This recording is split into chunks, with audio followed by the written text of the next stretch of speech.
जय हिंद दोस्तों। शुरू करते हैं आज डाइजेस्टिव सिस्टम। डाइजेस्टिव सिस्टम शुरू करने से पहले आज हम एक बात पढ़ेंगे जिसमें यह है कि जो भोजन हमारा होता है उस भोजन को हमारी बॉडी एज इट यूज़ नहीं करती। भोजन को पहले सिंपल फॉर्म में तोड़ा जाता है। जो भी हम खाना खाते हैं वो पहले कॉम्प्लेक्स फॉर्म में होता है, उसको सिंपल फॉर्म में तोड़ा जाता है, उसको तोड़ने के बाद में हमारी बॉडी उसको यूज़ करती है। तो जब उस खाने को तोड़ा जाता है, उस भोजन को तोड़ा जाता है, तो उसको तोड़ने का काम जो हमारा पूरा डाइजेस्टिव सिस्टम करता है, जो कि आपको डायग्राम दिखाई दे रहा होगा।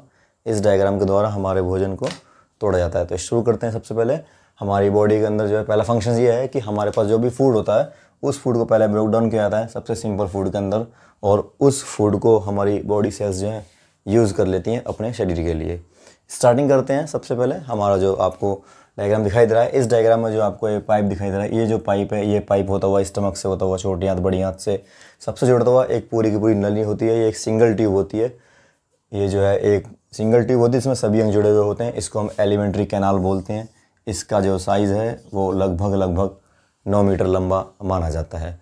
और जो छोटी आंत है हमारी, इसकी जो लेंथ है, जो स्मॉल इंटेस्टाइन है, यहाँ पे इसको लिख देंगे हम 6.5 मीटर, 6.5 मीटर इसकी लेंथ मानी जाती है। शुरू करते हैं। तो स्टार्टिंग करते हैं माउथ से। सबसे पहले माउथ से हम शुरू करते हैं कि हमने जब भी कोई खाने का टुकड़ा जो लिया उसको सबसे पहले हमने अपने माउथ के अंदर रखा। माउथ के अंदर रखने के बाद में उसको दांतों से चबाया जाता है। सबसे पहले दांत यही काम करते हैं, दांतों से चबाया जाता है, उसको छोटे छोटे पार्टों में तोड़ा जाता है। उसके बाद में सेकंड है जो हमारी जीभ है, उस जीभ का क्या कार्य होता है, वो जीभ जो है उस खाने में लार मिलाती है और उसका टेस्ट बताती है कि उसका स्वाद कैसा है। उसके बाद में हमारे मुंह के अंदर जो है आप यहाँ पर देख पा रहे होंगे, ये आपको दिखाई दे रही है, ये जो ग्लैंड्स हैं, इन ग्लैंड्स को हम सलाइवरी ग्लैंड्स बोलते हैं। ये एक एंजाइम रिलीज़ करती हैं, एक केमिकल बनाती हैं जिसका नाम सलाइवरी एमाइलेज होता है। ये जो है हमारे भोजन के अंदर जो कार्बोहाइड्रेट्स जो प्रेजेंट होता है उसको ब्रेक डाउन करता है, और साथ ही साथ भोजन के अंदर जो बैक्टीरिया होते हैं, जीवाणु कीटाणु जो होते हैं, उनको जो है किल कर देता है। उसके बाद में खाना जो हमारे माउथ में, जब जितना भी खाना पचता है हमारे माउथ में इनकम्प्लीट माना जाता है, उसको हम बोगस कहते हैं। वो एक लिबलिबा सा हो जाता है। उसके बाद में जो है उसको गले से निगला जाता है। जब गले से उसको निगलते हैं तो हमारे जो गले की मांसपेशियाँ आपस में कॉन्ट्रैक्शन और रिलैक्सेशन करती हैं, यानी कि वो मूवमेंट करती हैं उस खाने को नीचे सटकने के लिए, निगलने के लिए। उस मूवमेंट का जो नाम है, उस मूवमेंट का नाम है पैरालिस्टिक मूवमेंट। पैरालिस्टिक मूवमेंट के कारण ही हमारा जो भोजन है वो हमारे माउथ से, हमारे गले से होता हुआ स्टमक में पहुंचता है। तो खाना अब सबसे पहले हमारा कहाँ पे आता है, स्टमक में। जब खाना हमारे स्टमक में आता है तो बाकी का कंप्लीशन, जो बाकी का जो डाइजेशन है वो स्टमक के अंदर होता है। खाना हमारे स्टमक के अंदर लगभग तकरीबन 3 घंटे तक रहता है। उस 3 घंटे के दौरान उसके अंदर उसका पाचन होता है। तो शुरू करते हैं स्टमक के बारे में। तो स्टमक जो है हमारा अमाशय कहा जाता है इसको। अमाशय जो है एक जूस बनाता है जिसका नाम जो होता है गैस्ट्रिक जूस होता है। उसका नाम गैस्ट्रिक जूस है, यानी कि जठरस होता है। वो एसिडिक नेचर का होता है। क्यों? क्योंकि हमारा जो पेट होता है उस पेट के अंदर 3 चीज़ें बनती हैं उस जूस के अंदर। ये जो गैस्ट्रिक जूस है इसमें 3 चीज़ें बनती हैं। पहली HCl, दूसरी पेप्सिन और तीसरी म्यूकस। म्यूकस, पेप्सिन और HCl, ये तीनों चीज़ें मिलती हैं, उससे जो है गैस्ट्रिक जूस बनता है। तो HCl का क्या काम होता है, जो भोजन हमारे, ये जो भोजन है, भोजन जो हमारे पेट में जब आया तो इसमें कुछ शायद बैक्टीरिया बच जाते हैं अभी, तो उन बैक्टीरिया को किल करने का काम कौन करता है, HCl करता है। HCl उन बैक्टीरिया को किल कर देता है। और सेकंड, उस फूड को जो है क्या करता है, ब्रेक डाउन करता है। तो फूड को छोटे छोटे पार्ट में और तोड़ा जाता है और बैक्टीरिया को किल कर दिया जाता है। सेकंड बात करते हैं पेप्सिन की। तो पेप्सिन जो है एक एंजाइम है, एक केमिकल है। जो पेप्सिन है वो प्रोटीन्स को तोड़ता है, लेकिन इसका एक खास बात इसकी है, इसकी पेप्सिन की, कि पेप्सिन प्रोटीन्स को तो तोड़ता है लेकिन ये काम जब ही करता है जब वो जो नेचर है उसका कैसा हो, एसिड हो, यानी कि एसिडिक नेचर में ही ये काम करता है, वरना ये काम नहीं करता। उसके बाद में बात करते हैं म्यूकस की। तो म्यूकस का क्या काम है, तो जो हमारा जो स्टमक है, हमारे स्टमक के अंदर एक यहाँ पे लेयर बना ली जाती है इसके द्वारा, म्यूकस के द्वारा एक पतली सी लेयर बना दी जाती है। क्यों? क्योंकि हमारा जो पेट में एसिड बनता है वो HCl एसिड बड़ा स्ट्रॉन्ग एसिड होता है, वो हमारे पेट को ना जला दे, जिसके लिए हमारे पेट के अंदर म्यूकस जो है एक लेयर बना लेता है जिसको प्रोटेक्टिव लेयर कहा जाता है। तो अभी हमारे स्टमक के अंदर फूड रखा हुआ होता है। यहाँ तक आप समझ चुके हैं।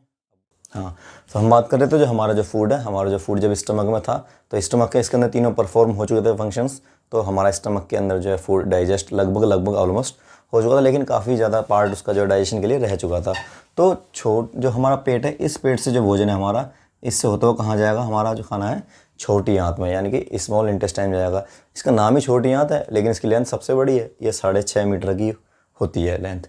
तो जब भोजन छोटी आंत में आता है तो फंक्शंस तो छोटी आंत में होगा, लेकिन उसी दौरान जो हमारा जो लीवर है, ये लीवर और हमारा जो पैनक्रियाज है, ये पैनक्रियाज, ये दोनों अपने फंक्शंस परफॉर्म करना शुरू कर देते हैं।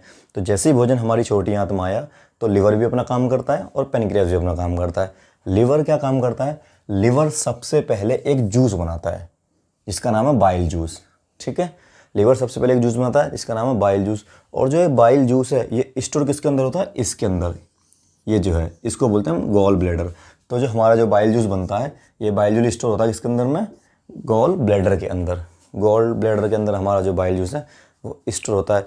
इसका जो कलर होता है हल्का हल्का हरा और पीला जैसा होता है, येलोइश ग्रीन होता है या ग्रीनिश येलो कलर इसका होता है, इसका बाइल जूस का।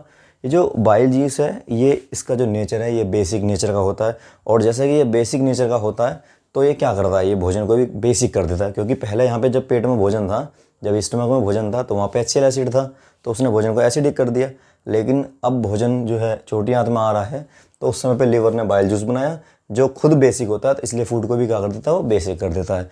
और बेसिक करने के बाद ही इस फूड के अंदर जो है आगे की कार्रवाई होती है। इस फूड में क्या होता है कि ये जो फूड है, इस बाइल जूस के अंदर पहले से ही कुछ सॉल्ट्स होते हैं, और ये जो बाइल जूस है, ये इसका मेन काम है, ये ब्रेक डाउन करता है किसको? फैट्स को। ये फैट्स को तोड़ता है, लेकिन ये परफॉर्म जब ही करता है जब ये खुद कैसा होता है? बेसिक नेचर का होता है। और साथ ही साथ ये जो पैनक्रियाज है, ये पैनक्रियाज यहाँ पे जो दिखाई दे रही है आपको, जो है ग्लैंड, ये ग्रंथि है एक पैनक्रियाज। ये पैनक्रियाज से एक जूस बनाती है जिसका नाम है पैनक्रियाटिक जूस। तो पैनक्रियाटिक जूस बनाया जाता है किसके द्वारा? पैनक्रियाज के द्वारा। ये जो पैनक्रियाटिक जूस है, इस जूस के अंदर 3 चीज़ें होती हैं। पहली चीज़ जो उसमें एमाइलेज होती है, दूसरी ट्रिप्सिन होती है, और तीसरी उसके अंदर लाइपेज होती है। पहली एमाइलेज, ट्रिप्सिन और लाइपेज होती है। इसकी लोकेशन की बात करी जाए तो लोकेशन तो आपको डायग्राम में दिखाई दे रही होगी। ये जो स्टमक है, स्टमक के ठीक एकदम नीचे, बस बिलो द स्टमक होता है, स्टमक के नीचे होता है। और इसकी जो बनावट होती है दिखने में एक पत्ती जैसी होती है, लीफ जैसी होती है। ठीक है, तो इसकी बात करते हैं। इसके जो पैनक्रियाटिक जूस के जो है 3 कौन कौन से इसमें कंपोनेंट मेन होते हैं। पहला एमाइलेज है, दूसरा ट्रिप्सिन है, और तीसरा लाइपेज है। एमाइलेज का काम क्या है? एमाइलेज कार्बोहाइड्रेट को ब्रेक डाउन करता है। ये वही एमाइलेज है जो स्टार्टिंग में हमारे माउथ के अंदर बनता है, वहाँ पे एमाइलेज बनता है। वो एमाइलेज भी कार्बोहाइड्रेट को तोड़ता है। और जो यहाँ पे पैनक्रियाज के अंदर बनता है, पैनक्रियाटिक जूस के अंदर जो होता है, वो भी कार्बोहाइड्रेट को तोड़ता है। यहाँ पे एक ट्रिप्सिन है, ट्रिप्सिन एंजाइम है, ये भी प्रोटीन्स को ब्रेक डाउन करता है। और लाइपेज है, लाइपेज फैट को तोड़ता है। एक एमाइलेज था माउथ के अंदर, सलाइवा एमाइलेज, वो क्या करता था? वो कार्बोहाइड्रेट को तोड़ता था। एक यहाँ पे लाइपेज है, ये किसको तोड़ता है? फैट्स को तोड़ता है। तो भोजन जो है अभी इसके छोटी आंत के अंदर है। छोटी आंत के अंदर जो भोजन होता है, हाँ, तो छोटी आंत के अंदर जब भोजन आ जाता है, तो छोटी आंत में जब भोजन आ जाता है तो उसके बाद में छोटी आंत खुद अपना परफॉर्म करती है वर्क।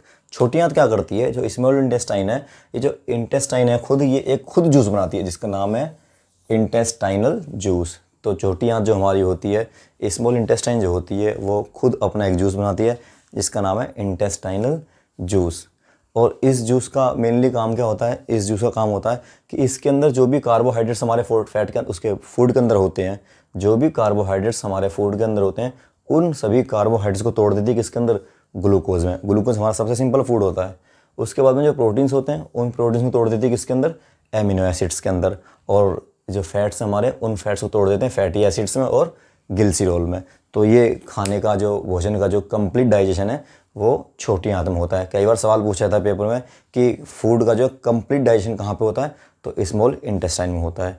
आगे चलते हैं। तो जब फूड इंटेस्टाइन के अंदर होता है इस दौरान, तो उसके बाद में क्या होता है कि जो हमारी जो छोटी आंत होती हैं, इन छोटी आंत में एक जो है स्ट्रक्चर होता है। जो स्ट्रक्चर है ये इस तरीके का स्ट्रक्चर, ऐसे ये उंगली जैसा स्ट्रक्चर होता है, फिंगर लाइक स्ट्रक्चर होता है। इसको हम विलाई बोलते हैं, विलाई बोलते हैं या विली बोलते हैं। ठीक है, इसका जो फिंगर लाइक स्ट्रक्चर है, ऐसे ये क्या करता है? ऐसे मूव करते रहते हैं, इसको विलाई बोलते हैं। ये पचे हुए भोजन को जो है ब्लड के अंदर मिक्स कर देता है, और भोजन जब हमारे ब्लड के अंदर मिक्स हो जाता है तो हमारी बॉडी को भोजन मिल जाता है। उसके बाद में जो वेस्ट जो पार्ट बचते हैं, वो जो वेस्ट पार्ट हैं इन छोटी आंत से होते हुए किस में आते हैं? बड़ी आंत में आ जाते हैं। और बड़ी आंत में आने के बाद में ये जो है एनस से जो है, ये जो एनस है, इस एनस से जो है बाहर कर दिए जाते हैं। ठीक है, और इसी के साथ आपका जो है डाइजेशन ख़त्म होता है। इसमें जो है कोई ऐसी कोई बात है नहीं, इतना ही काफ़ी है। Thank you.